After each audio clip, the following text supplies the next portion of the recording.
김신을 소환하여 조사했습니다. 또한 최순실을 업무방해 혐의로 체포하여 조사했습니다. 오늘은 문해계 지원 배제 명단과 관련하여 현기환 전 청와대 정무수석을 소환하여 조사 중에 있습니다. 다음은 최순실 변호인 주장 관련입니다. 특검은 수사 과정에서 피의자 또는 참고인들에 대하여 어떠한 강압 수사나 자백 강요 등의 인권 침해를 한 사실이 없습니다. 최순실의 경우 국정농단 의혹의 핵심 수사 대상자로서 더욱 철저히 법과 원칙에 따라 객관적인 자세로 엄정히 수사하고자 노력하였습니다.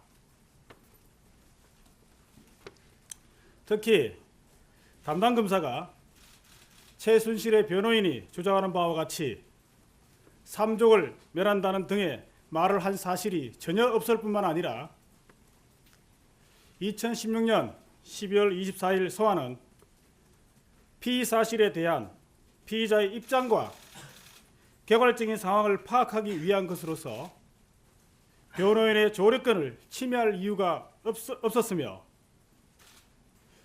최순실의 특검 사무실 퇴거 시간도 23시 56분입니다. 특검은 최순실이 허위 사실을 바탕으로 특검과 해당 검사들의 신뢰와 명예를 훼손한 점에 대하여 깊은 유감을 표명하며 앞으로 기자회견 방식 등의 일방적 주장에는 일체 대응하지 않을 예정입니다.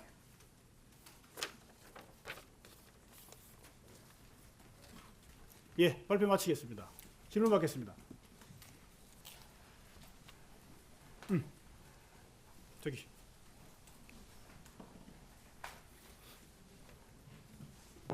네, CBS 김미성입니다. 이경재 변호사가 오전에 밝힌 거에 대해서 입장 말씀해 주셨는데 특검에서 사실관계에 대해서 이의를 제기하면 제3기관에 의뢰해서 조사를 또 의뢰를 하겠다. 그리고 특검 사무실에 CCTV를 공개해야 한다. 이렇게 주장했는데 그거에 대한 입장도 듣고 싶습니다. 예, 제3의 기관에 이의를 제기한다는 것은 그쪽 이경재 변호사가 결정할 문제를 갖고요. CCTV 부분에 대해서 말씀을 드리면 조사했던 검사 방에는 CCTV가 설치되어 있지 않습니다. 다만 복도에는 CCTV가 설치되어 있어서 피의자가 조사 시간과 방에서 나온 시간들이 다 확인할 수가 있습니다. 저희들이 다 확인한 이후에 지금 방금 말씀드린 대로 최종적인 특검 사무실에서 퇴거 시간은 23시 56분이라고 말씀드린 겁니다. 예, 또 질문 받겠습니다. 예, 아주경제신문의 유선준입니다. 연휴 때 소환 일정이나 계획 같은 게 있으면 좀 알려주십시오. 예, 혹시 현재로서는 소환 일정을 구체적으로 말씀드릴 수는 없는데 확정되면은 제가 미리 말씀드리도록 하겠습니다. 네, 연합뉴스TV 김민혜 기자입니다.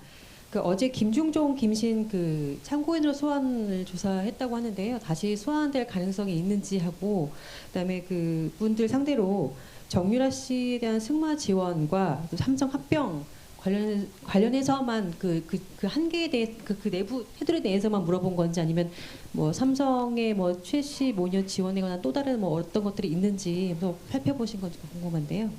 네, 그 두 명은 일단은 재소환 여부는 추후에 수사 상황에 따라서 판단할 문제이고요.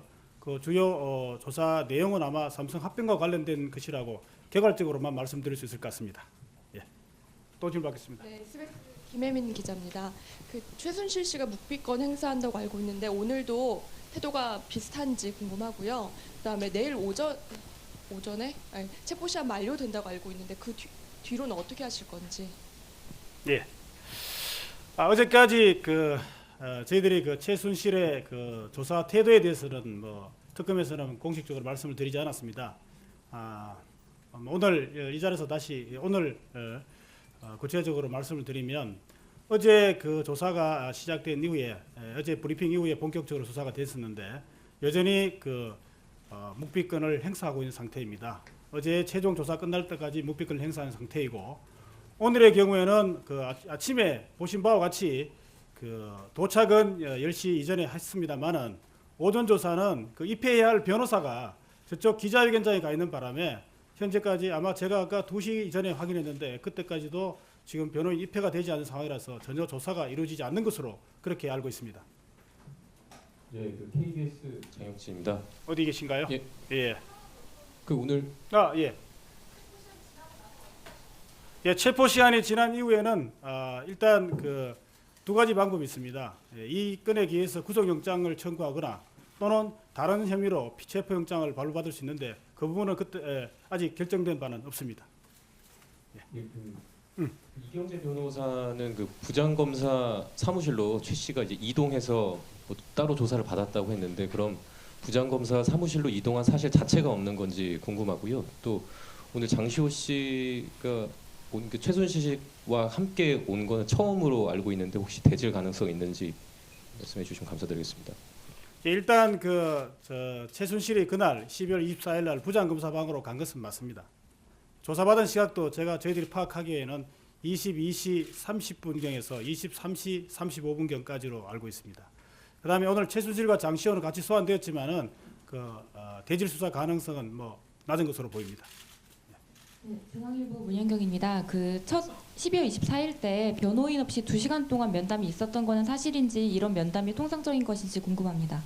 일단은 변호인의 참여 없이 면담이 이루어진 시간은 제가 말씀드린 바와 같이 22시 30분경부터 23시 35분경까지 약 1시간에 걸쳐서 이루어진 것이고 그 당시에는 그 변호인이 이미 22시 40분경 떠나면서 그 부분에 대해서 저희들이 고지를 하였고 간단한 조사가 아닌 정식 조서 작성이 아닌 간단한 면담 절차가 있을 거라고 얘기를 했기 때문에 이런 부분들은 전혀 수사 원칙에서는 벗어나지 않는 것이라고 판단하고 있습니다. 오후 2시부터 4시까지 있었던 2시간 동안의 면담은 없었던 건가요? 면담이 있었습니다. 그것도 변호인 없이 면담. 변호인이 그 경우에는 오후에 있었던 그 면담 과정에서는 변호인이 원하는 데 상황에 따라서 그 면담 과정에서도 계속 출입을 했던 것으로 알고 있습니다. 그 방에 CCTV가 없다고 말씀을 하셨는데 그러면 계속해서 여기서는 그 말의 내용을 가지고 문제를 삼을 경우에 그것을 확인할 수 있는 방법은 뭐 다른 방법이 있는 건가요? 지금 그 문제를 삼았던 부분은 오후에 조사한 것은 아마 제가 보기에는 그때 말씀하신 문제를 제기한 부분은 영상 녹화실에서 하지 않았던 부분만을 딱 들어서 지금 문제를 삼는 것 같습니다. 그래서 특히 문제 삼는 부분이 아까 제가 드렸던 그 30분부터 1시간 이루어졌던 그 면담 과정을 문제를 삼는 것 같은데 그 경우에는 잘 아시다시피 검사실에는 지금 CCTV가 없기 때문에 그 두 사람 검사와 그 피의자와 두 사람의 말을 가지고 판단을 해야 됩니다. 그리고 그 당시에는 저희들이 확인한 바에 의하면은 문이 열려진 상태가 있었고 바깥에 여자 교도관이 앉아 있었던 것으로 알고 있습니다. 만일 최순실이 말하는 그런 내용을 말을 할 것이라면 반드시 큰 소리가 나거나 이렇게 있었을 것인데 그러한 점은 전혀 없었다고 지금 파악되고 있습니다. 그런 점에 비추어서 과연 누구의 말을 믿어야 할지 그 부분은 아마 여러분의 판단에 맡기도록 하겠습니다. KBS 김명주입니다. 지금 그 특검보님 설명을 들어보면 그 최순실 쪽에서 최순실 쪽의 주장은 이제 허구다. 뭐 인권 침해나 자백 강요는 없었다는 거고. 근데 이게 사실은 그 어떤 게 진실인지는 지금 가려봐야 될 문제지만 그 최순실 쪽에서 어제 이제 출석할 때라든지 오늘 기자회견이라든지 이렇게 주장하는 이유가 어제 대통령의 그 모 매체 인터뷰와 연관이 있다고 보시는지 또 어제 대통령 인터뷰에 대한 뭐 특검의 입장이 있다면 좀 더 설명을 좀 해주시죠. 특검 입장에서는 그 대통령의 어제 특정 매체와의 인터뷰와 지금 최순실의 행동 간에 뭐 상관관계가 있는지 여부는 말씀드릴 내용이 아닌 것 같습니다. 그리고 이와 아울러서 어제 대통령께서 특정 매체와의 인터뷰에 대해서는 특검에서는 지난번에도 말씀드린 바와 같이 이 부분은 앞으로 특검이 수사해야 할 내용에 해당되는 것이기 때문에 특별히 언급할 내용이 없습니다.